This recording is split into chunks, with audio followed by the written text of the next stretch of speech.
आज हम बात करेंगे फॉरेन ट्रैवल एंड सेटलमेंट को लेकर। मोस्ट आस्क्ड क्वेश्चन कि हम फॉरेन ट्रैवल कर सकते हैं या सेटल हो सकते हैं या नहीं वहाँ पर। उसके लिए भाग्यांक बहुत इम्पॉर्टेंट होता है। भाग्यांक कैसे कैलकुलेट किया जाता है?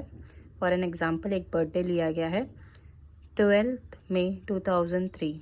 सिंगल डिजिट में लाना है हमें। 1 + 2 + 5 + 2 + 3 = 13।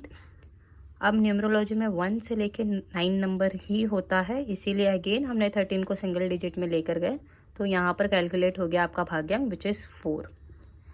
फॉरेन ट्रैवल के लिए भाग्यांक तो इम्पोर्टेंट है ही, साथ ही साथ अगर आपका भाग्यांक फॉर एन एग्जाम्पल जहाँ पर यहाँ पे कुछ नंबर्स नहीं लिखे गए हैं, जैसे मूलांकन भाग्यांक के सेक्शन में आप देख सकते हो नंबर 1, नंबर 3, नंबर 7 नहीं लिखा गया है, तो उसके लिए आपको आपका मूलांक देखना ज़रूरी है। तो उस टॉपिक पर हम आएंगे, पहले हम ये क्लियर कर लेते हैं। परमानेंट सेटलमेंट अगर किसी को करना है तो उसके लिए उनका भाग्यांक आपको चेक करना बहुत ज़रूरी है। क्या वो 2 आता है या 4 आता है या 5 आता है या 6 आता है, तो इनको परमानेंट सेटलमेंट ज़रूर मिलती है। अब जिसको सिर्फ हम घूमने फिरने के लिए कब जाते हैं या शॉर्ट टर्म के लिए जाते हैं, जैसे 1-2 साल बिजनेस करके फिर से लौट आते हैं, तो उसके लिए भाग्यांक आपको 8 एंड 9 ही मिलेगा। आप मोस्टली चेक कर सकते हैं।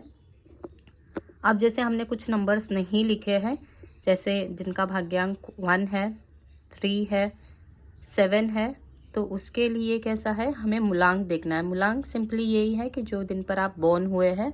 अगेन अब जैसे यहाँ पे नंबर 12 लिया गया है, तो उसको सिंगल डिजिट पे लाना है। 1 + 2 = 3। तो यहाँ पर जिनका टोटल जिनका जो मूलांक है, अगर वो 2 आता है, 4 आता है या 5 आता है, इनफैक्ट 6 भी आता है, तो वो फॉरेन ट्रैवल ज़रूर करते हैं।